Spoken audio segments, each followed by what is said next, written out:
My guest on the show today believes in one simple philosophy: keep it simple.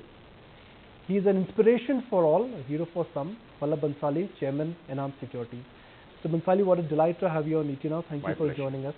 I'll first start with the moot point, which is that is the Indian economy slowing down, and is the slowdown here to stay for an extended period of time? Indeed, it is slowing down. Whether it is here to stay for a long time, I hope not. And I would say I think not too. But one can never take the future for granted. I think the momentum is on the country's side. There are a lot of good things that are still sustaining.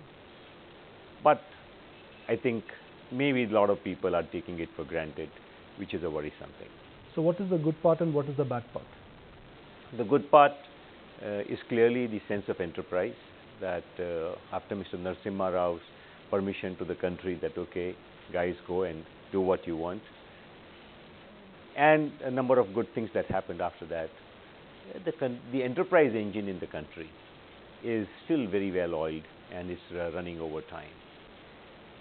But I think at some level, at least in the bigger engines of enterprise, you're seeing some dismay, some disbelief, a lot of roadblocks for them, and that is a cause of worry.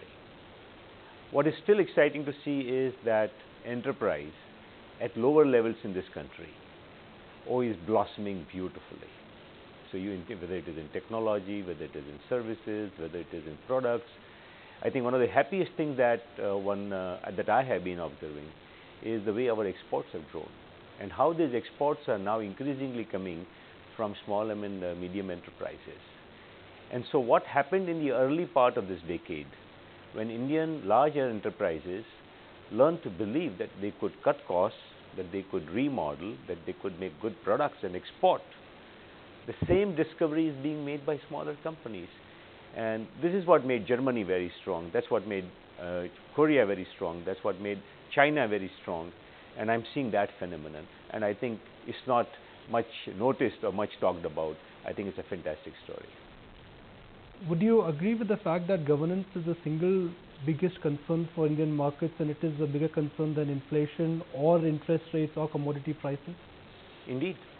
I think if you look at Europe, you find a variety of countries there. The story is the one of governance. Those who looked ahead, who looked to sacrifice today so that they may gain tomorrow, are the ones who are strong even in this melee. And those who think otherwise, things are different. So democracy is not a license for everyone. Democracy is not a question of welfare at any cost. Democracy is a question of wellness and fairness equally. And therefore, the governance has to be thought of in this question. I have just commissioned a research that within our democracy, are we paying a large price? Are our elections an occasion for the largest giving out to people? My early research shows that it may not be so. But the fact is that democracy cannot become a largest. A democracy has to function as welfare state. And there are huge differences. We haven't built enough institutions, we haven't built enough think tanks, and therefore you're already seeing that the national agenda, the core agenda, is being attempted to be hijacked, maybe by well-intentioned people, but it does cause dismay. But by and large, are markets at these levels factoring in all the bad news? I would say a lot of it. A lot of it. Because given the next 20-year, 30-year outlook for India, one would not think that economy would slow down and investment decisions held back.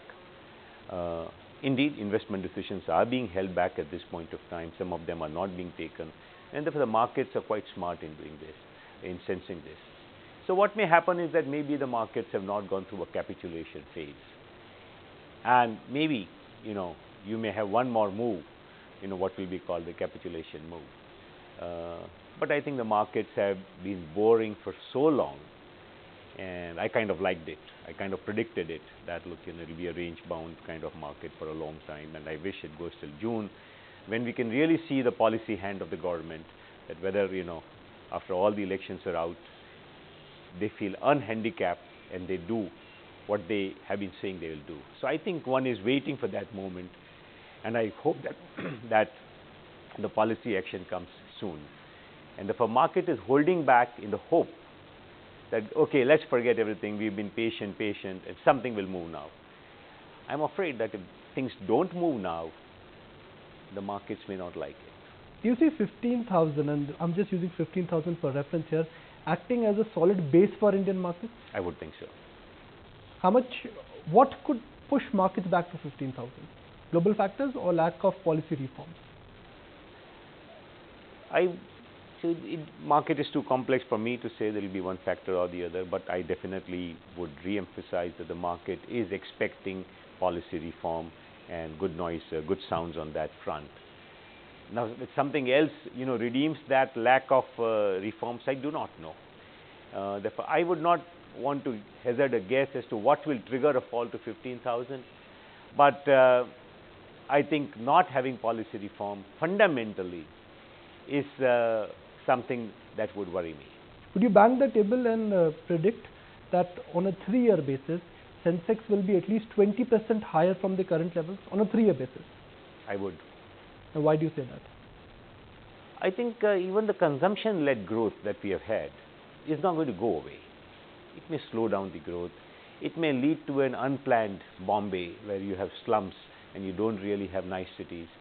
But that's okay, they will still cause growth. What we are saying when we talk of governance and policy reform is that you're going to have planned growth, you're going to have a beautiful city. But the city is going to grow.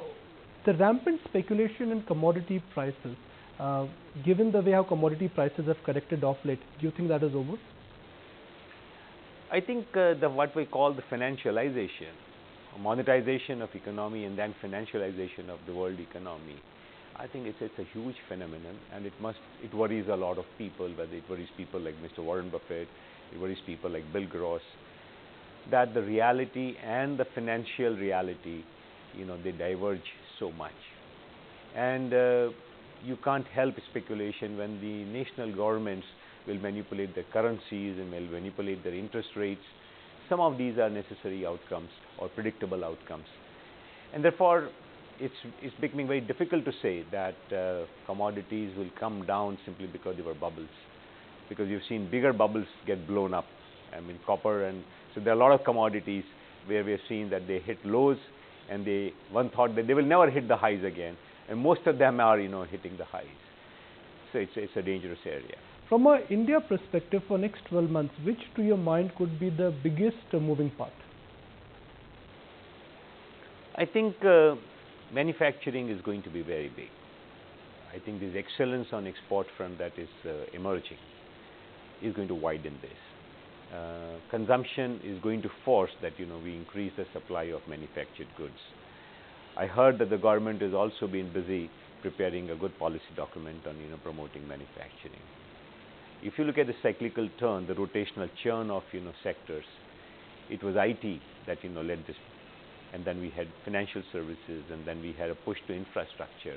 I think it's time for manufacturing, and I think without manufacturing we won't be able to create enough jobs, save.